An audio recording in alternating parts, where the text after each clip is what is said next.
Hello friends, today we are going to do history class 12th Ncert. It is for your board exam. It will be very helpful to you.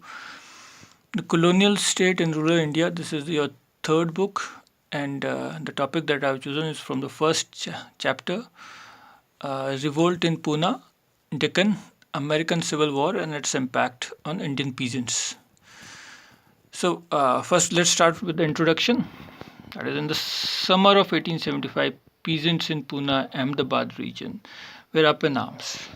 So I just made a sketch as well. This you can see is the Poona Deccan region, and here in this Poona Deccan region, the peasants were up in arms, and the target of the attack were the moneylenders. So apart from the moneylenders' property being attacked, the specific thing that was attacked was the ledger book or the Bahi. So Bahi were the specific targets of the peasants against the moneylenders. So this was in 1875. As I told you, this is 1875, and they were the target of the attack. Now, what were the causes of the revolt?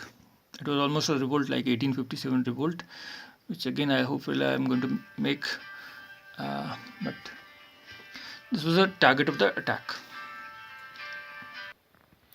Now, the first reason is the Industrial Revolution in England, which happened in the second half of the 18th, 19th century. It was from 1750 onwards, and particularly the textile industry of this England.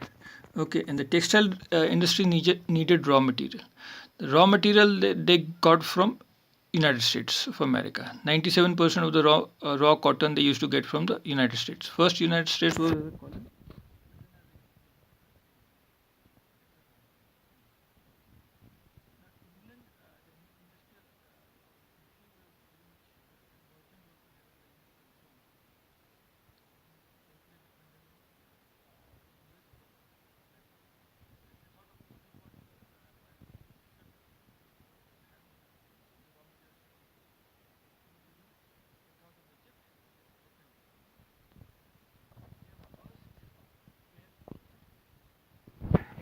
proven right when in 1861.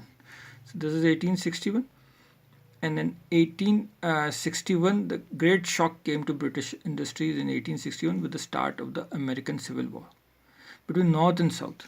So this is America, and between Northern America and Southern America, the Civil War started in 1861. The cause of the Civil War was that the North America wanted the abolition of slavery, and the Southern part did not want. But anyway, what we are concerned is the Civil War started, and the supply of the raw cotton to England was completely off. Almost 3% began from 97%, so it was almost completely zero.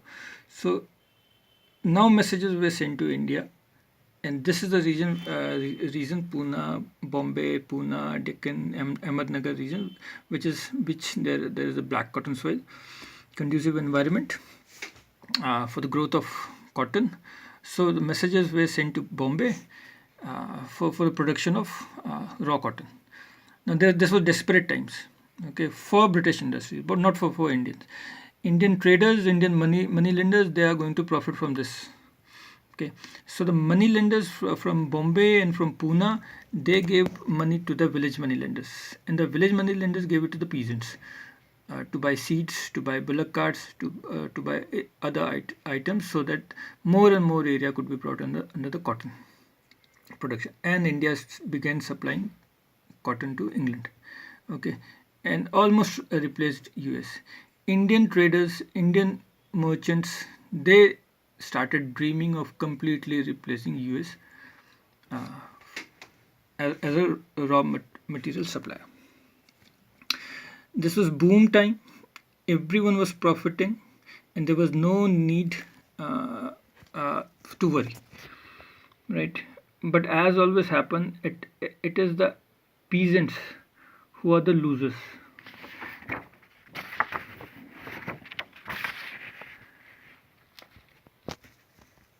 But as happened even today, the real benefit does not go to the peasants, but it goes to the middlemen. So it is the traders, they are the money lenders who are profiting, but not the peasants. Okay, they are under heavy burden of loan and interests. In 1965, the US Civil War ended and the supply resumed. There was a sharp decline in demand of the raw cotton from India. Boom time was over. Moneylenders demanded their money back from the peasants. Peasants had invested money in input goods and had no money to give back because they were not the beneficiary of this boom time, so they had no money to give back. In fact, they were the one who were heavily indebted. The second problem compounding this was the peasant problem was compounded by the fact that they had to pay revenue which was enhanced to 50 to 100%. Now you must be knowing that this is the area where the Rayatwadi system was introduced. And the Rayatwadi system, the tax was not fixed, but it was periodically it was going to be enhanced. Unlike Zamindari system, where the taxes on Zamindars were fixed, here on the peasant they were not fixed. And now was the time to enhance the revenue, and that was enhanced 50 to 100%. So suppose a peasant had to pay suppose 5 rupee as a tax. Now he was supposed to pay 7.5 rupees or even 10 rupees as a tax when he had no money. Besides, they needed money for their daily and important events like marriage and other functions and daily use also. They were so poor they needed money for their bread, for their dal and etc., for clothes and etc. But now the money lender flatly refused. He had no guarantee of his money being returned.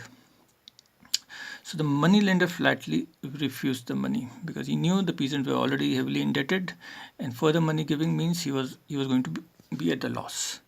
Besides, he had also practiced fraud in dealing with poor illiterate peasants. The money lender was somewhat literate.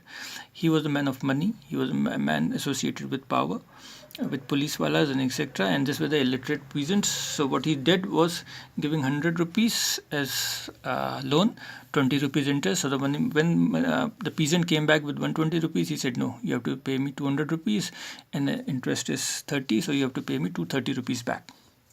See, these are your thumb impressions. So this was the fraud that was practiced. All this led to peasants losing their land. They were losing their land to the money lenders. Rural indebtedness increased. Peasants were heavily indebted, and there was poverty and deceit was practiced on them. And finally, in 1875, the anger of the peasant burst, and whole Poona region was up in flame. They could not take it no more. Okay, so they were up in arms and they attacked the money lenders. They attacked their bahi khatas. They were burned because their name was there with 200 to 230 rupees he's going to give me back. So there was an anger against the injustice that was done on them. And there was an anger at the insensitivity of the money lenders who refused to pay them money for their revenue, for the daily use. And British had to deploy army in order to suppress the peasant revolt. There was a huge revolt. There was a massive revolt.